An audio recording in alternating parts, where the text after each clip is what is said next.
Hi, I'm Dr. Siegel with Natural Transplants. People always ask me what the incision site looks like. I'm about to do a second procedure on my patient for this morning, and he came in about a year ago, had a first procedure done, and now we're finishing off where we left off. So what does the incision site look like once all the hair is removed? Turn your head just like that. And here's my incision line.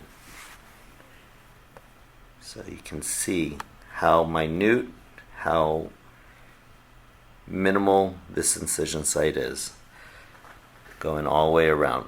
So pretty much my patient here goes ahead and cuts his hair at about a level at a half an inch, and hides the incision site perfectly. I just went ahead and shaved the area so that you could go ahead and see exactly what an incision scar looks like, but when you grow out your hair, you never see the scar again. So again, I'm Dr. Siegel with Natural Transplants. If you're interested in an FUT, what we call the strip procedure, or in our case, the HUE, the high unit extraction, call us here at Natural Transplants. Again, I'm Dr. Harold Siegel with Natural Transplants.